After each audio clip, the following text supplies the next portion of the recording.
Fala, filhotes, vocês estão vivos? No vídeo agora nós vamos falar um pouquinho sobre a formação do mundo medieval, sobre a queda do Império Romano do Ocidente, sobre a origem dos germanos, sobre o mundo germânico. Bora lá? Na Europa medieval, a terra tornou-se a principal riqueza. Nas iluminuras da época, em especial do fim da Idade Média, de 1440, os camponeses trabalham os campos dos domínios do senhor, cuja morada, o imponente castelo, destaca-se na paisagem. Tem uma imagem que faz parte do calendário do livro As Riquíssimas Horas do Duque de Berry e representa o mês de março. Tal como as demais iluminuras da obra, foi executada pelos irmãos Limburg. A cronologia desse período, em 395, ocorreu a morte de Teodósio e a divisão do Império Romano entre Oriente e Ocidente. Em 408, os visigodos penetram na Península Itálica. Em 418, os francos se fixam na Gália. Bárbaros, assim os romanos chamavam os que viviam além das fronteiras do seu império e não compartilhavam seu idioma, o latim, nem os seus costumes e instituições. Entre eles estavam os povos germânicos, habitantes da planície entre os rios Reno e Vístula, na Europa, que tinham hábitos e costumes parecidos. Em geral, os povos germânicos estavam organizados em comunidades formadas por clãs, cada qual composto de famílias que partilhavam ancestrais comuns. Uma vez por ano reuniam-se em assembleias em um local considerado sagrado para eleger o chefe, julgar os conflitos e decidir sobre as ações militares. Eram guerreiros, mas também camponeses, e viviam sobretudo da agricultura e do pastoreio. Quando os solos das regiões onde se fixam se esgotavam, partiam em busca de novas terras. Por isso, os terrenos férteis dos domínios romanos atraíram os germanos. No século I, o fim da política de expansão romana, da Pax Romana, e a necessidade de manter e abastecer as tropas das fronteiras do Império, que eram limes, aproximaram, o que deu origem à palavra limites, aproximaram Roma dos povos germânicos. De início, os germanos trocavam com soldados madeira, trigo e peles por produtos romanos, que eram vinho, metais preciosos e tecidos. Em meados do século II, no século II, a dificuldade de obter mão de obra escrava para trabalhar agrícola, devido ao término das guerras de conquista e o alto custo para transportar alimentos para os soldados, levaram Roma a arrendar aos germanos pequenos lotes. A medida provocou uma infiltração dos bárbaros, entre aspas, na região entre os rios Reno e Danúbio, onde os germanos passaram a cultivar os campos em troca de um dízimo pago ao governo imperial. A origem dos germanos é incerta. Alguns estudiosos defendem que eles eram nativos da Rússia Oriental. Outros consideram que eram originários das regiões escandinavas e bálticas. Ainda aqueles que identificam nos germanos traços da cultura céltica que lhes transmitiram a língua indo-europeia. As tentativas de classificação dos povos germânicos remontam aos autores antigos como Plínio, Estrabão e Tácito, que se basearam na procedência geográfica ou em seus usos e costumes para distingui-los. A classificação com base em critérios linguísticos somente surgiu no século XIX.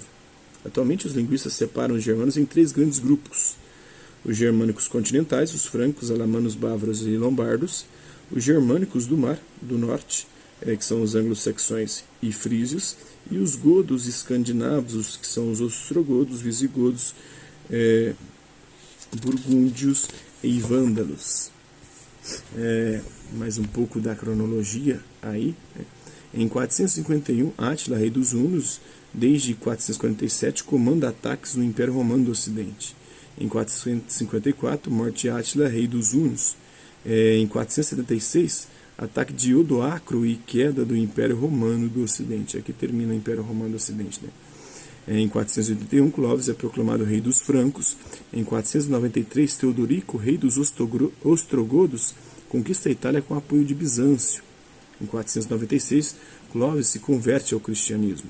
Em 527, Justiniano assume o trono no Império Bizantino. Em 528, o Código de Justiniano é instituído em Bizâncio, no Império Bizantino, ou Império Romano do Oriente. Em 564, os bizantinos conquistam a África do Norte. Em 568, os lombardos iniciam a invasão do norte da Península Itálica. No século III, a Gália, a Espanha e o norte da Península Itálica foram saqueados por alamanos e francos. A costa da Bretanha foi invadida pelos saxões. A banda oriental do Império sofreu a invasão dos godos, que, atravessando o Danúbio, chegaram a Tessalônica, na Macedônia, e a Dácia, na atual Romênia. Os romanos conseguiram conter a investida dos germanos, mas tiveram de reorganizar o seu sistema defensivo para deter futuros ataques. As cidades de Milão, no norte da Península Itálica, Treves, na Gália e Constantinopla, na Trácia, foram instalados fortes para refrear o avanço dos invasores. A estrutura militar romana sofreu alterações. Roma adotou as armas e estratégias de combate do inimigo, reduziu o número de soldados nas legiões de 6.000 para 1.000 combatentes e incorporou cavaleiros de origem germânica. A adoção das novas medidas restabeleceu o equilíbrio entre as forças romanas e os povos invasores, mas abriu caminho para a entrada pacífica de populações germânicas em muitas regiões do Império. O Império Romano, às vésperas das invasões, quando ele foi dividido entre Império Romano do Ocidente e Império Romano do Oriente. A guerra era a principal fonte de obtenção de status e riqueza para os povos germânicos. Os chefes militares, em particular, eram os grandes beneficiados com as pilhagens, pois ficavam com a maior parte das terras conquistadas. Hierarquizados com base na função e no desempenho militar, os germanos desenvolveram notáveis técnicas marciais e se especializaram na fabricação de armas, lanças, machados e longas espadas de 2 gumes. Durante o combate, o chefe de cada grupo liderava um séquito de jovens guerreiros, ou comitatos, unidos a ele por um juramento de fidelidade. Quando derrotados, os guerreiros deixavam-se matar no próprio campo de batalha ou então se entrincheiravam nas fortalezas da floresta para guardar a ocasião mais propícia para um novo ataque.